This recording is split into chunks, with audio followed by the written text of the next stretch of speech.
Au cours de ma carrière, j'ai eu la chance de côtoyer plusieurs professionnels différents. Puis quand je pense à un projet particulier qui a sollicité beaucoup de gens, c'est quand j'ai créé avec deux de mes collègues le Forum francophone sur l'apprentissage. Il y a plusieurs personnes qui ont été mises à profit là-dedans.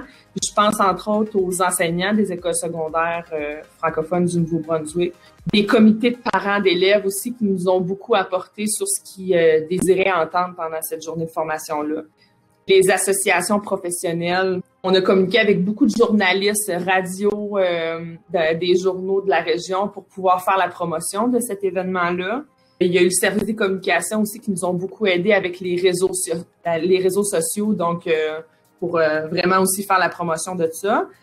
Au niveau de la logistique des repas, il a fallu communiquer avec plusieurs traiteurs. On a aussi collaboré avec les gens des ministères pour s'assurer que la programmation qui était fournie répondait aussi bien à leurs besoins. Toute l'équipe de l'entretien, de la maintenance de la bâtisse dans laquelle on faisait le forum ont aussi dû aménager puis organiser différemment les locaux par rapport à notre forum. Donc, tous ces gens-là font maintenant partie de mon réseau de contacts. Je peux communiquer avec eux comme ils peuvent communiquer avec moi pour qu'on tente encore de contribuer et de faire avancer nos projets divers. Alors, moi, je considère que j'ai utilisé le réseautage pour choisir ma carrière parce que j'ai passé une journée de stage en récréologie avec le technicien loisir de la ville de Cabano où je restais avant. Je m'étais inscrite au cégep, j'avais tout réservé, j'étais vraiment motivée de ça.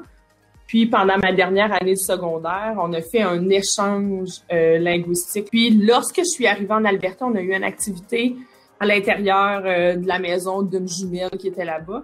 Puis, j'ai rencontré son frère qui était sous le spectre de l'autisme. Puis, ça a vraiment fait un déclic.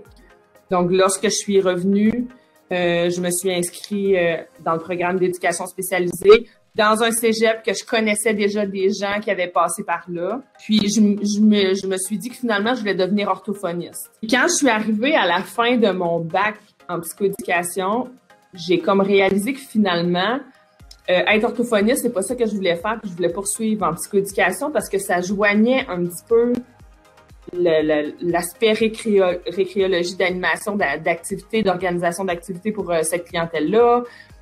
Au niveau de l'orthophonie, ben, je pouvais quand même toucher un petit peu aux troubles du langage. Donc, je me suis rendu compte, en fait, que dans la carrière que j'ai, puis mes expériences de travail que j'ai eues, puis même mes implications personnelles et professionnelles, j'ai pu toucher à tous mes intérêts grâce aux gens qui m'ont offert des opportunités. Je me suis rendu compte que c'est vraiment à mon tour maintenant de pouvoir contribuer au réseautage des autres personnes. Je connais beaucoup de gens, ça m'a apporté énormément, puis je me dis que ça serait le fun que tout le monde puisse avoir accès à ces belles expériences-là. Je vais vous dire un petit secret.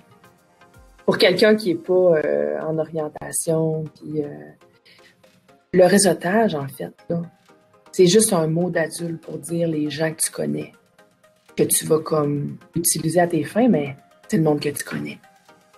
Juste un petit secret.